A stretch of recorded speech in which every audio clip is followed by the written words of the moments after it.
All right. Hello, everybody. I'm Paul Salim, president of the Middle East Institute, and I'm pleased to introduce today's event called Public Opinion, Annexation, and Normalization, a 2020 Zogby Research Poll.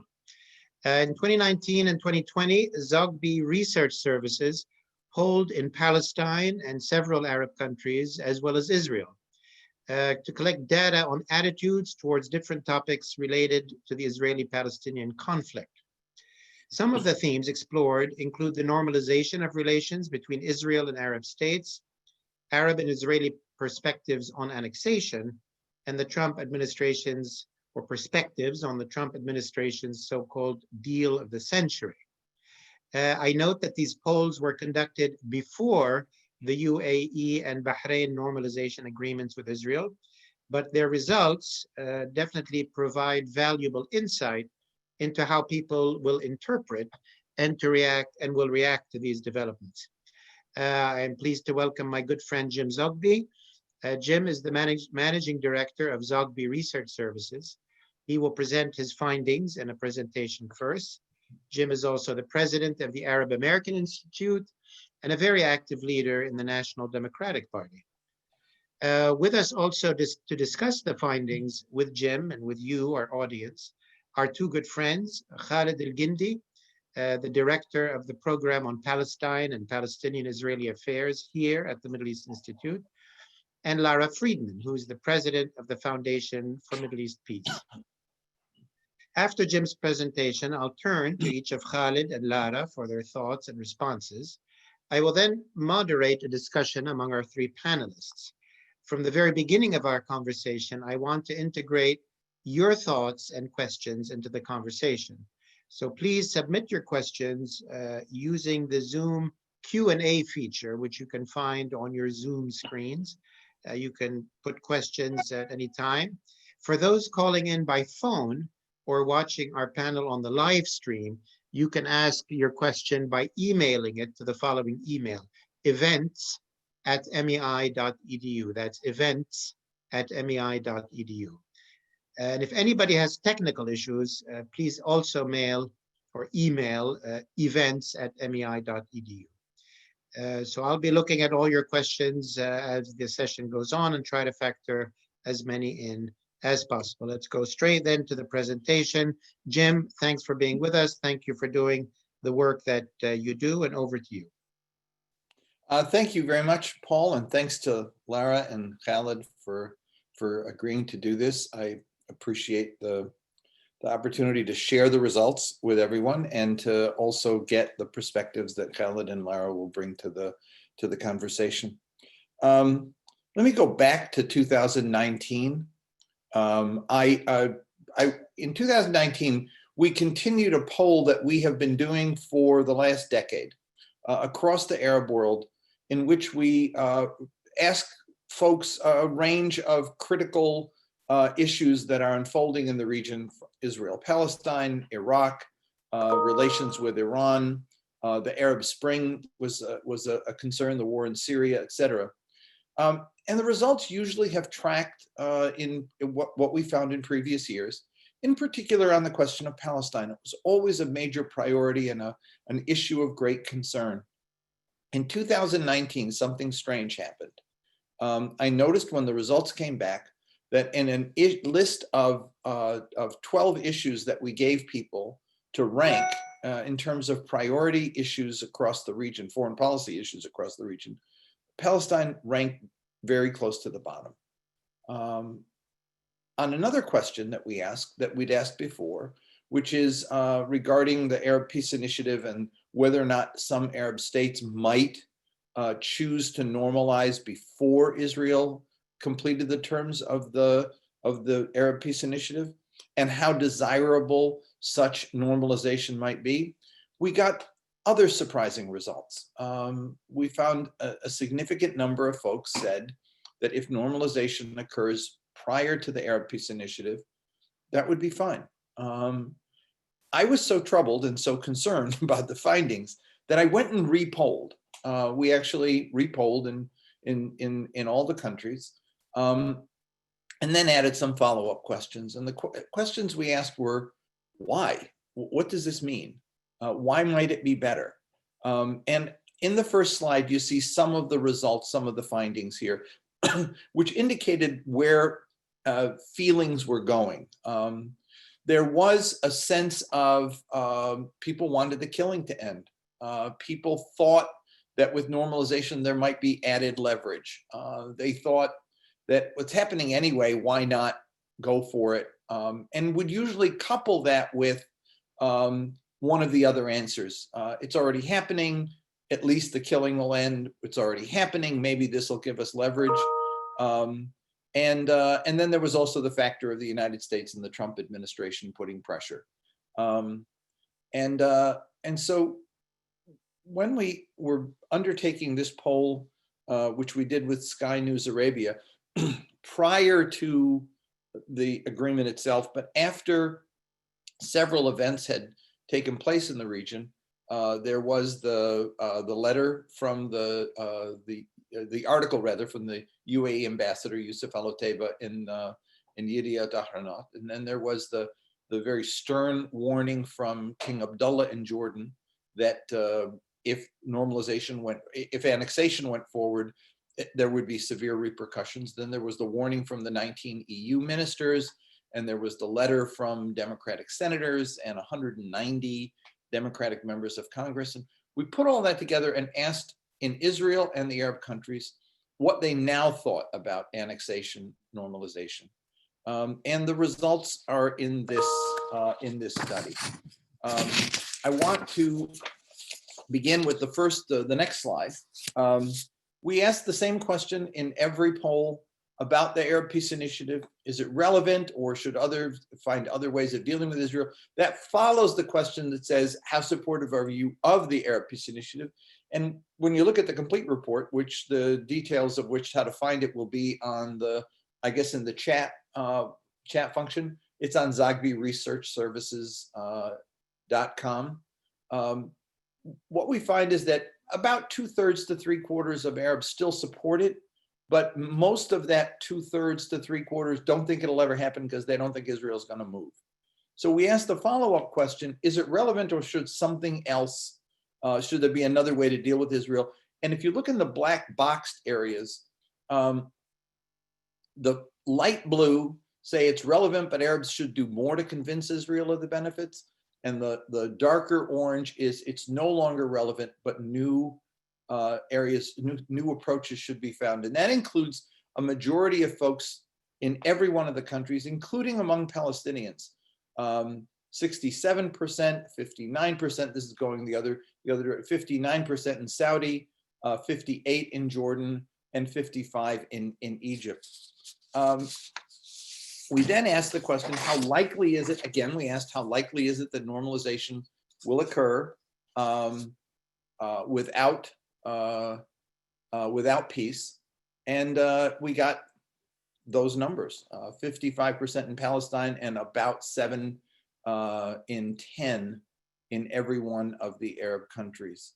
The next slide, please. We asked, how desirable is it? Well, there it gets a little dicier, but it's still a strong 40+% in the first 3 countries, 56% in the UAE, and 31% in Palestine. And that, I think, is by itself interesting, that it's not as, when I was hearing commentary after the agreement that the overwhelming majority of Arabs reject this, just not true. Just not true. And I think that there's a reality check here that's important. Let's go to the next slide. We asked then questions about what would be the major reasons why normalization was desirable. And the 3 top ones, almost completely across the board, are it'll stop the killing. And the responses there in open-ended were quite poignant. People tired of seeing mothers and children dying, people tired of seeing what is happening to the people in Gaza, etc. Next one is resignation. And this, I think, is an important one as well. One of the reasons why the issue is a number 9 in priorities across the Arab world is because they don't see it going anywhere. That's why in the previous slide, people are looking for other alternatives because this has been going on for so many decades and they don't see it moving. There's a frustration in some of the open-endeds with the Palestinian leadership. There's a frustration with the impasse that doesn't seem to show any sign of movement, and maybe something new needs to be done. And that brings us to the third reason, which is leverage. Maybe it'll create some additional leverage that will allow Arabs to have some impact on how Israel deals with Palestinians. If we go to the next slide, we ask the question, if Israel proceeds with annexation and efforts at cooperation with Israel, should they come to an end? And the answer is overwhelming. In every one of the countries, it's 3/4 or more. So I'm going to put the Arab countries aside for a moment and want to take a look at the Israeli reaction to this. I think the Arab attitude is, this isn't going anywhere. It's something had to be done. There was support for, if you look at the full report, support for the UAE initiative, and a hope that maybe this will turn the table and maybe open some new possibilities. So let's see how it was viewed in Israel. In Israel, the Arab-Israeli conflict is viewed as very important. Resolution is viewed as critical, but unlike in the Arab countries where there was a sense that something might happen, in Israel, there's very unlikely that there'll be any peace at all. 51% somewhat unlikely and 34% very unlikely. As a result of that, Israelis seemed less open to possibilities for change, unlike in the Arab countries where they were saying, I think it can happen, so let's see what we can do to make it happen. In Israel, there was less, attitudes were kind of stuck. And I just want to go to the next slide, which is sort of off the track for a moment, but I'm doing it because of the crosstabs down across the bottom. When we asked this, just this one question about the deal of the century, and whether people viewed it favorably or not, look at the difference between the ultra-Orthodox and the secular as you go down. Secular being the largest group in the country, and going across to the Orthodox and ultra-Orthodox, who seem to be driving the debate right now. But nevertheless, public opinion in Israel is split. But I think an important issue here is what we're going to get to if you look at the orange among the secular, the concern is that the deal of the century won't work because, and they have an unfavorable view of it, because it won't be accepted by the Arab states and it won't be accepted by the Palestinians. As opposed to when you get to the other end of the continuum with the Orthodox and ultra-Orthodox, they don't give a damn what the Arabs and Palestinians think. The issue is it won't be accepted by Israelis because they're going to be giving land away, and that's unacceptable. Let's go to the next slide, if you will. We asked about the UAE ambassador letter, or article rather, I keep calling it letter. And I thought this was interesting. There's a whole series of questions that come before this that are going to be found in the complete poll. But what was intriguing to me was that if you look at the dark blue, 15% said that they had been in favor of annexing parts of Judea and Samaria, but the UAE initiative made me question the wisdom of moving too quickly and risking beneficial progress and consequential ties with Arab countries. I think that one is important in and of itself. When a single article can move 15% of the public who had been supportive of annexation away from it, that's, I think, a big deal. There's another one that is unfortunately not, the slide isn't here, but if you look at the poll report, it's page 13 in the poll report. The slide asks the question, after talking about the European reaction, the American reaction of Democrats principally, and then the Arab reaction, what's the overall attitude you now have toward annexation? 41% said that Israel should not provoke risking Europe, Democrats, and Arab countries, but the single largest one was the concern that we shouldn't provoke Arab countries. That was the single largest factor. So for those who say it didn't play a role, it actually did play a role. It played a role in moving opinion among those who favored annexation, and it moved, combined with King Abdullah's warning, it moved opinion across the board that we shouldn't be doing anything in Israel to provoke Arab public opinion. Let's go to the, I think this is the last slide. And it was, yeah, I'm sorry. I think I just covered that one there. It was 40% said the UAE initiative made me question the wisdom of moving too quickly and risking beneficial ties.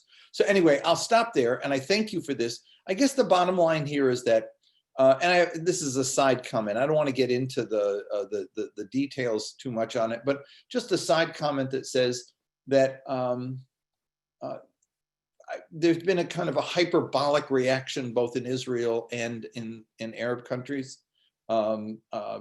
Israel saying, "Oh, this is the beginning of a wave. This is the obliteration of the Palestinian cause." And Palestinians saying exactly the same thing.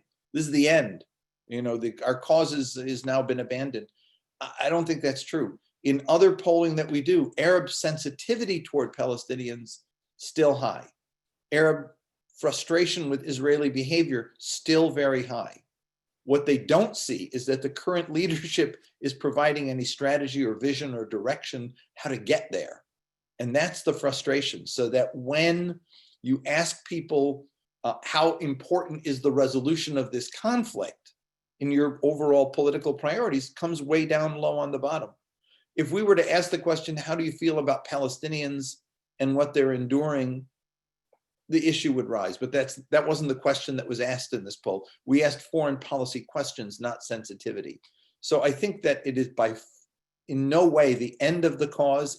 And no way does it indicate Arabs aren't sensitive to what happens to Palestinians. What it does say is they're frustrated, nothing's happening, and they're looking for alternatives. And this alternative seemed to be one within reach. So I'll stop there, and then we'll take questions. Great. Thank you, Jim. I have a number of questions. I will hold them. Also remind everybody on the Zoom meeting, do submit your questions, and there's already a number of those questions. Do that in the Q&A function of Zoom, but we will hold those until we hear first from our discussants and panelists. So let me go first to Khalid El-Gindi, who's the director of the program on Palestine and Palestinian-Israeli affairs here at the Middle East Institute. Khalid, over to you. Thanks, Paul, and thanks, Jim, for doing this study. It is eye-opening in so many ways, and obviously very, very timely, given events in the region. It would be interesting to see what the results look like maybe a year from now, after normalization has kind of settled in. And we get to see the fruits, such as they are, of potential fruits of normalization. Some of the issues that you noted in your poll, like ending the killings, using it as leverage with regard to Israel and so forth. So it'll be interesting to see how what trends we see in the future. I think the notion, I agree completely with Jim's analysis that this, in terms of the two extremes, we're not necessarily seeing the obliteration of the Palestinian issue, certainly at the popular level, but it's clear that there is real frustration and exasperation with the status quo. And I think that applies also to Palestinians. And that's clearly reflected in the polls. It's pretty clear also that a majority of Arabs, not including the Palestinians, I should say a majority of non-Palestinian Arabs in the Arab world, still believe that normalization should be it should be conditional on progress on the Palestinian issue and an end to Israeli occupation. It's more in the line of a 60-40 split, whereas I would have thought it would have been a little bit higher. We would see, but that's, I think, part of the trend that Jim is referring to, this sense of frustration. But there is still, I think, core support for the Palestinian issue. What was interesting to me is the extent to which the UAE was an outlier when looking at things like, most Arab states, majorities say normalization should be contingent on ending the occupation and sort of the realization of the Arab Peace Initiative. Whereas a simple majority in the UAE do not accept that. I think it was about 56 to 44%. So it's interesting that the public in the UAE was kind of primed, I think, for normalization. I think they, like the rest of us, are aware that there have been under the table, partnership between Israel and the UAE for many years, and why not simply bring it out into the open, and perhaps there would be some benefit to it. So the UAE public seems to be comfortable with the direction that their leaders are moving in. But I also see a pretty strong consensus in terms of, if Israel were to move forward on annexation, that most Arabs believe, I think by pretty wide margins, more than 3/4, that normalization steps should be halted. And so that's interesting to see. It'll be interesting to see how that plays out in the future, if and when annexation does take place. So that's the stuff, I think, that isn't terribly surprising. I agree with Jim that this is a bit of a reality check. Palestinians, or I should say Palestinians and the rest of the Arab world, are frustrated with the status quo. And I think there's a degree of frustration with the Palestinians themselves. Obviously, the state of division among Palestinians does not inspire confidence. I think it allows people in the region, when you see, I think the combination of this growing asymmetry between Israelis and Palestinians, where Israelis clearly are triumphalist, they're hugely successful despite whatever current problems they have now due to COVID and some other governance issues. But overall, the Israeli project has been a huge success, economically, strategically, militarily. And I think a great many in the Arab world, particularly in the Gulf, admire that. And there's also a realization that Israel not only isn't going anywhere in terms of its existence, but also isn't going anywhere in terms of ending its occupation. There is no incentive for Israel to end its occupation, whereas there are many incentives for Arab states to deal with Israel, regardless, for their own purposes and their own reasons. But I do think also part of that is a reflection of the frustration with the Palestinians. It's very hard to be to show solidarity with a Palestinian political or national movement that is itself in a state of disarray. Which Palestinians are you in solidarity with? It's very easy, obviously, to express sympathy for the public, but the reality is that a lot of folks in the Arab world aren't aware of the day-to-day realities of Israeli occupation. And that's another thing that I sort of am reading between the lines in this study. There's a bit of a disconnect, it seems, between perceptions in the Arab world of Israel. Obviously, there's an understanding of Israel's power and strength, militarily and otherwise. But I don't think there's a real appreciation for what occupation is like for Palestinians on the ground. And I think the clearest sign of that disconnect is this notion that when looking at the rationale, the reasons for supporting normalization, when you poll for things like using the issue as leverage, right, or ending the killings, it seems to assume that there's a connection between normalization and that somehow there would be a shift in Israeli behavior on the ground. And that's not what we're seeing. What we're seeing rather is the opposite. We're seeing an uptick in just about every indicator that you can imagine in terms of a two-state solution or prospects for one, and in terms of Palestinian rights. There's a massive surge in settlement activity, in approvals, in construction, as well as a surge that we've seen in recent months in things like home demolitions and incursions. It'll be interesting to see to the extent that those kinds of trends are publicized. And I suspect they probably won't be hugely publicized outside of Palestine and maybe Jordan and those countries that are most directly affected, like Egypt, for example, neighboring Gaza. But it does kind of suggest a kind of disconnect with the realities of Palestinians. And the last point I would make is that another takeaway is that the Arab world itself is polarized and increasingly polarized, not just on this issue, but on a whole range of issues, of which Palestine is just one. Thank you, Khalid.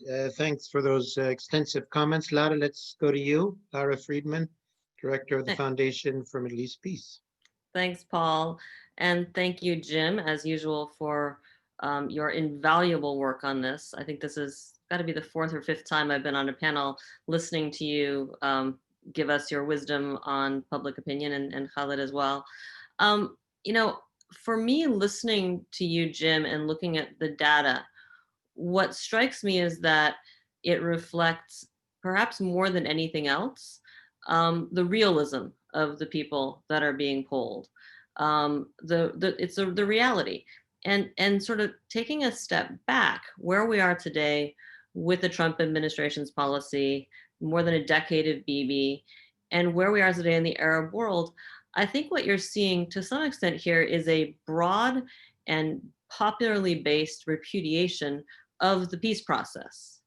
If the peace process was predicated on the idea that, or especially the Arab Peace Initiative idea, predicated on the idea that if we hold out the possibility of this great gift at the end of the rainbow, Israel will compromise and we will get closer to peace. And if we don't go, if Israel doesn't compromise, there will be consequences and it will be incentivized more to compromise down the road. And here we are, decade and a half later, and what do we have? I mean, normalization is already happening below the surface, and everybody knows about it. It's one of those open secrets throughout the region that normalization has been happening for a long time. Israeli occupation is settling in and becoming more deeply entrenched. We have a US administration that is aligned with that, that's putting no pressure on it. If you are someone who is very cynical, you could say this is the moment when the Arab world says, you know what? Jordan made peace, Egypt made peace, they've gotten benefits out of peace. Why shouldn't we? Why shouldn't we go ahead and normalize? Us holding out to not normalize for the principle doesn't help the Palestinians and is getting us nothing. And I think an argument can be also made from people who are concerned for the Palestinians, thinking, all right, this construct, which we've been in and trying to work within for years, isn't working. The Palestinians are worse off today than they were when the Arab Peace Initiative was released. And maybe it's time to break some crockery and try a new way forward. And I mean, I think for a lot of us as observers, we can see both potential costs and benefits to that approach, but it's not an irrational approach, and it's not it's not an approach that's in any way illogical that people would be looking at it that way. What worries me the most, and sort of picking up on what Khalid was saying, and I'll have to look at the crosstabs, Jim, in the polling. I get worried when I see the Arab world talking about annexation being some kind of line, like we stopped annexation.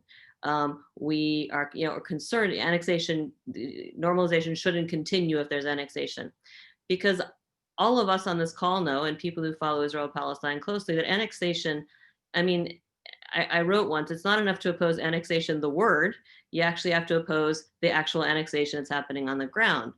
And looking at where Israeli policy is now, looking even, Jim, at the data you had, looking at Israelis who was, if there's a portion that say, I was in favor of annexation, but I've given up on that because of a normalization agreement with UAE, that's great. Does that mean they oppose, we have now, I think, almost 5,000 units that are being approved in the West Bank, huge growth of settlement construction, right? Do they oppose the salami tactic, the creeping annexation, which is, has never stopped? I think that is really where the game is going to move in the coming period, is with Israel testing the boundaries of how far it can push on the ground as it continues a policy that has been, ceaselessly implementing pretty much since 67, of implementing Greater Israel, and seeing where it gets pushed back. And my fear, I mean, there's the whole cooking the frog, scenario. My fear, listening to the spokespeople we hear out of the Gulf, is they're looking for reasons to say, no, this doesn't cross the line. We prevented an announcement of annexation. So really almost anything up to that, we're going to defend and stay in the game. And for the Palestinians, that's devastating. Equally, there is, though, I think, a legitimate question that all of us as analysts should be grappling with, which is, all right, this normalization is happening, whether you like it or not. Maybe you didn't like it when Egypt normalized way back when, or Jordan, but it is happening. Could it be leverage? And what does it take to convert this into leverage? Because frankly, at this moment, I watched the Temple Mount Haram al-Sharif very closely. For years, the most important factor in preventing Israel from doing very disruptive things on Temple Mount Haram al-Sharif was Jordan. And Jordan's relationship with Israel has eroded significantly in recent years. Could the increasing engagement of other Arab countries give a louder voice for those who say, don't create disruptions, don't do some things? I don't know. And the other question for me, and I think this has obviously been hinted at earlier, is what does Palestinian leadership do? Because they are facing a fundamental challenge right now. It isn't sufficient to say, no, no, no, this is terrible, this is catastrophic. The language coming out of Saudi Arabia, I think yesterday from Bandar, was very clear. This is not a moment to be highlighting the failure of your own leadership. This is a moment to be figuring out how you can, if not ride the wave, then find a way to hitch the energy of the normalization wave to the Palestinian cause. And that, I think, is what, the challenge for the period going forward that we'll all be watching. Thanks, Lara. Now we're going to go back to you, Jim, for some responses to Khalid and Lara. Let me note that we're 35 minutes in, so we have 25 more minutes. I already have more than a dozen questions from our audience, and I have some of my own. So let's try to be kind of lightning rounds in our responses to get as much as we can as possible. To our audience as well, thank you for submitting the questions on the Q&A function. I noticed some people have raised their hands on the Zoom function. There's too many people on the call for raising of hands. So please put your question in the Q&A. Unfortunately, we have 120 people. I won't be able to go to the raise hand. So Jim, let me go to you for quick responses and then some more questions. You're on mute, Jim. Thank you, Paul. And Khalid and Lara, as always, I mean, you helped me see more clearly some of the issues that are coming through, and even giving me ideas for a future poll and questions that need to be asked. I think, Khalid, you're absolutely right that the sense of what is happening on the ground and what Laura is referring to as annexation, in fact, as opposed to, in law, what's actually creeping along on the ground is something that is not elevated as a major concern. But I would also add that normalization or not, this was happening anyway. I mean, during Oslo, settlement size doubled in the West Bank. I mean, when things were going great, Israel was just proceeding apace. And so it's not as if this changes the dynamic, as some folks might say in some of the opponents to this, saying that this now gives Israel a free hand. They already had a free hand. This may create, as I think Laura was suggesting, if handled well by other Arab countries, this may create a bit of restraint. If 3/4 of Arabs say will oppose this if Israel does in fact annex, this creates an opportunity for, as public opinion is saying, to use this as leverage. Now, does that happen or not? I don't know. But I would also say that herein lies a challenge for Palestinian leadership. There is no vision, and there is no strategy. And when you speak of the Arab sense of frustration with all of this, it's that they don't quite know. They know, when we ask them who's to blame for the peace process not working, they're very clear. I mean, 80% say it's Israel or the United States. Some will point to some other factors across the board, but literally overwhelming majorities, Israel and the United States are to blame. But what have the Palestinians done? What is the leadership doing? What is the vision they're projecting? What are the goals they're setting? Arab Peace Initiative was created and then dropped. It was there, sat there. And Laura, you're right. I mean, putting it out there and saying, okay, here it is at the end of the rainbow, now find your way to get there, didn't actually create incentive at all. And so creating markers might help, but that's where the Palestinians need a vision and a strategy.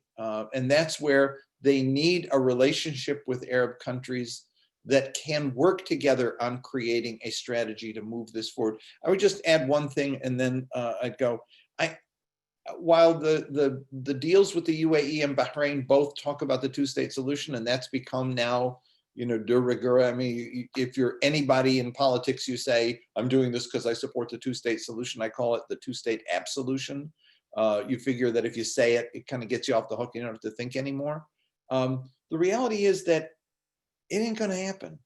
I mean, there's 650,000 settlers. They're not going anywhere. We're looking at a one-state reality.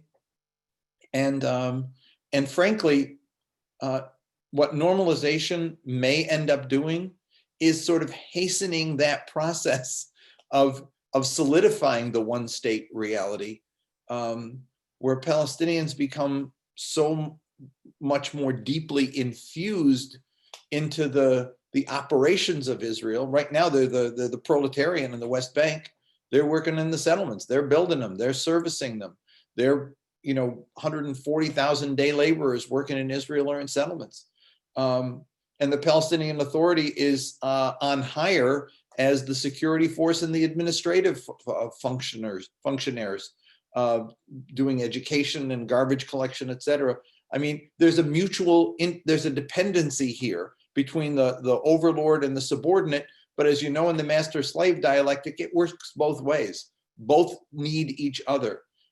It may be that what we're seeing is sort of the end of Israel has dug a hole so deep that they've sort of buried the two-state solution and created the beginning of what we're going to see as a slow but steady movement toward a one-state reality where the demands are going to be equality and justice and human rights. And I don't know how long that takes, but clearly a more visionary Palestinian leadership can help move that forward, but it's simply not there right now. And I think that that's part of the dilemma that we have to understand. Thanks, Jim. I'm going to integrate a number of questions from the audience into one three-part question, Jim, if I may. Yeah. and it's really about polling and the polling data. One is if zoom in a bit on the Palestinian polling, two elements there. If you did poll in Gaza, if so, what were the differences between Gaza and West Bank Palestinian responses? Also on the Palestinian issue, the issue of age, are young people expressing different views than the older generation? So that's on the Palestinian. Let me give you the whole. Sure. Well, let's start with that, and then we'll go to the others.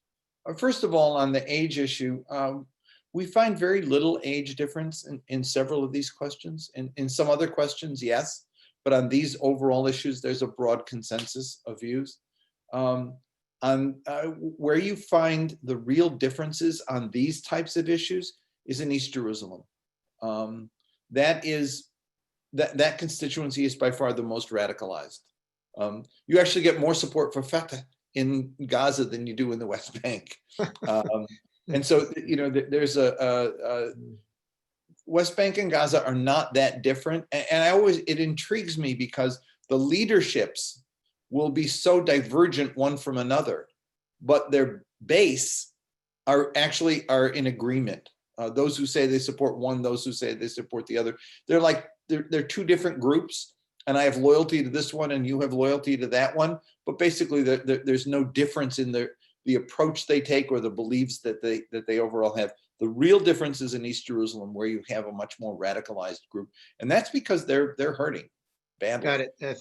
Thank you, Jim. Let me go to the polling on Saudi Arabia and the UAE.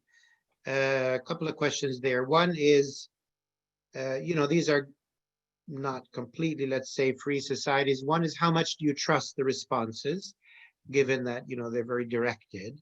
But even within that, in the UAE, you did get 30% sort of opposing, as in saying, stick to the Arab Peace Initiative, which seems like a pretty high number. What's your reflection on that?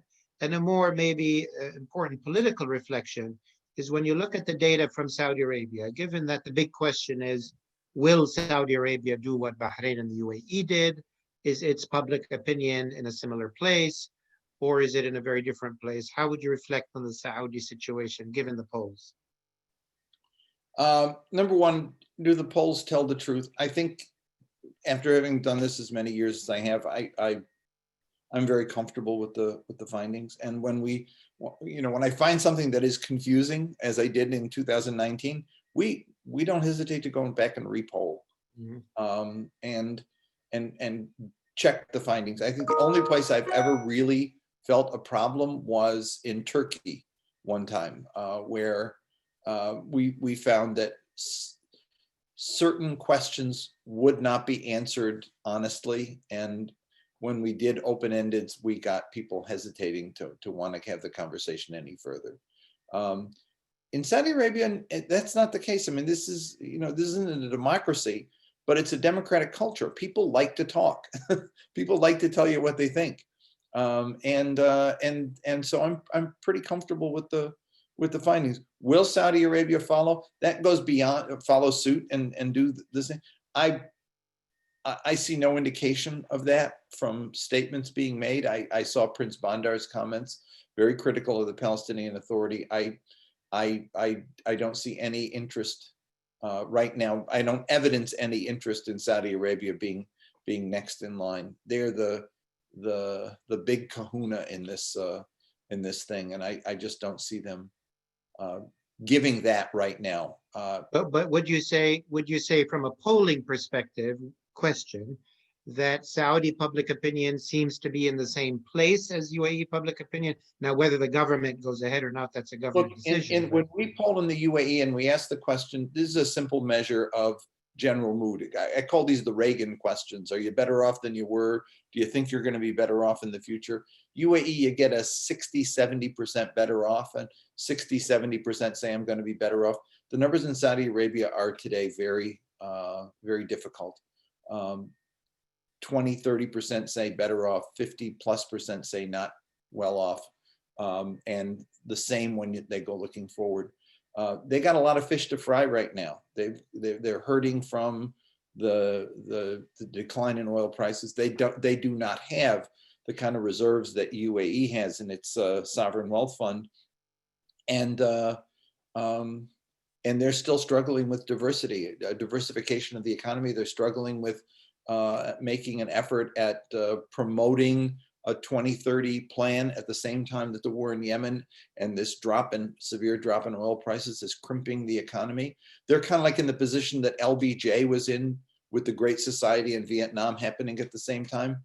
And do they need another one? I'm not sure that they do. Good point. Yeah. And so I think that I'm gonna pass on what they do, but I can see a lot of issues here weighing. Very good point. Yeah, I got a bunch of questions. They're not, directly, related to this poll because you only polled in these particular countries. The countries you did poll in are part of sort of one alliance, more or less, which is already, at least their governments are already in that mood of, being, cooperative with Israel and so on. So maybe their public opinion is somewhat prepared. This poll was not done in other Middle Eastern countries, but you've done so much polling in other Middle Eastern countries. So there are a lot of questions. What would you think? Has opinion shifted along these areas? One thing that comes to mind when I look at this, semi-acceptance of normalization is how bad things have gotten in the Arab world. For example, when you look at the Levant, if you're somebody in the Levant and you look at, the Israel-Palestine thing, you say, yeah, that's bad, but my life is pretty bad too. Syria is Iraq, Iraq is Iraq, Lebanon is Iraq. So people begin to maybe prioritize other things. I think that's the issue right there, Paul, is the prioritization. The only, interestingly enough, the only Arab country where attitudes on normalization in Israel, et cetera, are worse than ever is Lebanon. And that's because in Lebanon, Lebanon looks at Israel through a different prism than the rest of the Arab world. While the rest of the Arabs are concerned about, when they're concerned about Israel, it's about what Israel does to Palestinians. In Lebanon, it's what Israel does to us and has done to us. And so it's a very different mindset there. But in Iraq, I ask the questions, but I'm almost embarrassed sometimes to go in the field with the questions given what Iraq is dealing with. We don't poll in Syria. We've polled in Tunisia, and Tunisia has its own set of issues. We actually select the countries that we selected because they're the countries that have in the past demonstrated the most understanding, sensitivity, and concern about these issues, right? We don't find the same in the other countries. I mean, Morocco does care. We didn't go in the field in Morocco this time, but we have polled in Morocco before. Morocco does care. We've polled in Tunisia, but like I said, Tunisia is right now battling its own internal demons and concerned mostly about whether or not their democracy is going to work, whether or not they're going to improve the economy and be able to go forward, and whether they're going to resolve some of these tensions, not just between the parties, but within the parties themselves. And so, when I look at the priorities in the Arab world, if I had asked the question about how do you feel about the Palestinians and what they're suffering, I think that number would have risen. Yeah, but when we talk about resolution of the Israeli-Palestinian conflict, it drops because it can't be a priority when Iraq is in flames, when Lebanon is virtually on the state of collapse, when Syria has imploded, when Yemen, I mean, there are so many issues today that none of which seem to be resolvable easily. And this is just another one of them. Yeah. Yeah, I do think, as a reflection after the collapse of the Lebanese economy, banking system, unemployment, all of that, and then the August 4 blast, I would be very interested if you polled again on this issue, what the results would be. I'd expect you'd see some shift. Let me forward a question to Lara and Khalid, asked by our colleague Nizar Farsakh. He's saying, when Egypt signed its separate peace with Israel a couple of years later, Israel took advantage of that and did the invasion of Lebanon in 1982. So reflection, do you think now that Israel has sort of neutralized, not that they were at war with the UAE and Bahrain, but do you expect Israel will take advantage of this rather than the leverage slowing them down?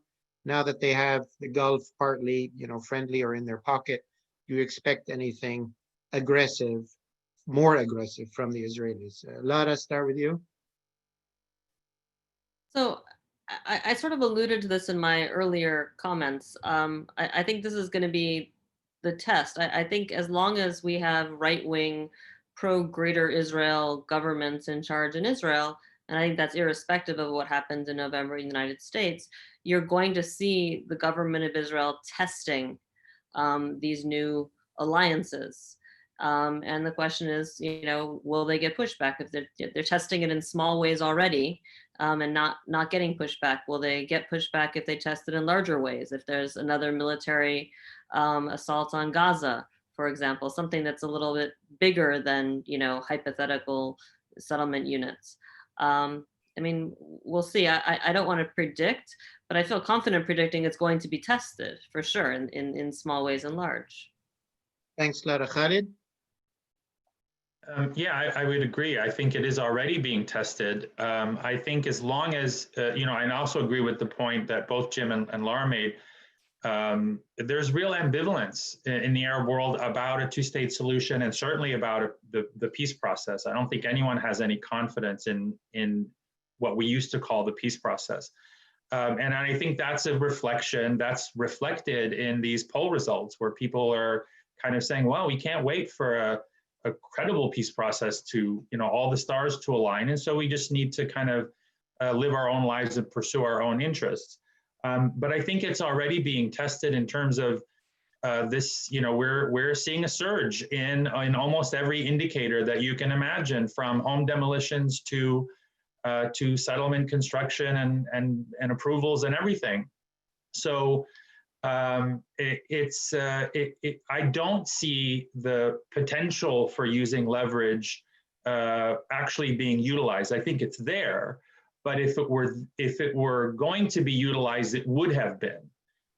It would have been used to secure something more meaningful than putting off a de jure annexation while de facto annexation is actually being ramped up. Let me just step back, if I could. Jim, go ahead. If there were an effective Palestinian response to this creeping annexation, to the home demolitions, other than issuing a press release denouncing it, if there were institutional support for the nonviolent movement, if they weren't cracking down on dissenters, but were actually encouraging this kind of dissent, so that you had massive sit-ins at home demolition sites, or people marching to the checkpoint saying, "Let our people in. We want to pray in Jerusalem." You'd get a response, but the tragedy is that the suffering continues and intensifies, but it has become ho-hum. And it ho-hum even to the Palestinian leadership that doesn't do anything more than announce this is the end of the peace process every time. And I think, that has become, so I hate to put the biggest burden on the weakest party in the conflict, but at some point there has to be a Palestinian vision and strategy enunciated that can mobilize opinion and say, this must stop. And that's just not there right now. And so I think we're stuck. I want to go back to something, Jim, that showed up in your polling, which is the impact of initiatives. In this case, you were measuring the impact of I think, Ambassador Hoteba's op-ed, but the impact of actions from the Arab world on Israeli public opinion and hence, in the long run, Israeli politics. It's definitely been the case, for whatever combination of complex reasons, that Israeli public opinion and politics has gone steadily more and more right-wing and more aggressive over the past couple of decades. You can say part of that might have been a reflection of sort of a hostile environment that they're in. I'm intrigued that in previous panels that we've done with you, Jim, on Iranian public opinion, when the Obama administration was more outreaching and diplomatic, public opinion in Iran was more, moderate, less supportive of radical positions. And when the Trump administration clamp down, and we did a panel with you about this. Iranian public opinion swung more behind the hardliners. So I guess this is a sort of a conjecture that how would you measure over the next couple of years? Is there hope for Israeli public opinion to shift? Because at the end of the day, the governments are reflecting more or less, the opinion of the politics. This might be a question for Lara. Could this revive, hopes for peace? That you can't but say that the UAE is a serious partner. Maybe Look, Egypt is less so, and so on. The Egyptian and Jordanian pieces, the peace agreement, they were by any measure cold pieces. Right. There's no plural to that. They were cold agreements. Cold peace agreements. How about that? Cold peace agreements. And if we're seeing this UAE process develop, it has all the indications of being warm, of actually joint investment projects, of people visiting back and forth and doing things. That has to have an impact. When I saw that an Emirati businessman was going to buy Bitar, by far the most racist football team maybe in the world. And I thought that's fascinating. How do they chant anti-Arab stuff when their owner is going to be an Arab? What does that do? I don't think we know. I don't think we know what impact it has, but does it give Israel free rein, or does it put them on a short leash? Does it actually change the internal dynamic and how people are thinking about Arabs? And does that have a spillover on Palestinians? Does it, as I said, hasten the one-state reality? And will the Emiratis be investing in the Arab sector? Will they also be looking for partnerships in the West Bank? Will the Israelis give them free rein, and will they accept, if they don't get free rein, to invest in infrastructure projects or tech projects in the West Bank? This could open possibilities for a whole lot of things that could change the internal dynamic. I don't know, but when given the option of new doors opening versus sitting on our hands since 2002 with the Arab Peace Initiative, where nothing happened, except settlements continued to grow, the aggression continued to take place, and there was no response to it. This, as people say in the poll, 2/3 are saying, let's try something new. This is something new. It's worth looking at. Lara, your thoughts on that, and they will be the closing thoughts, Lara. Look, I'm trying to come up with the right metaphor. I sort of imagine you've got a house on a piece of property and your neighbor has been trying for years to force you to leave because they want that property. And now a tornado has hit. Well, your neighbor is like, great, the tornado's hit, you're going to give up and leave.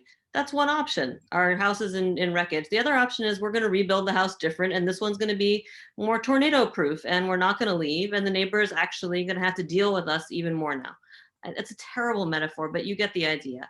This has happened. It's not going to unhappen, right? So once people get over maybe the shock or the despair of things happening that they wish hadn't happened, here we are. Can this be leveraged to be a different way forward? Because the peace process, as we all know, isn't working. The Oslo process has not only failed, it has disproved all of the assumptions people made.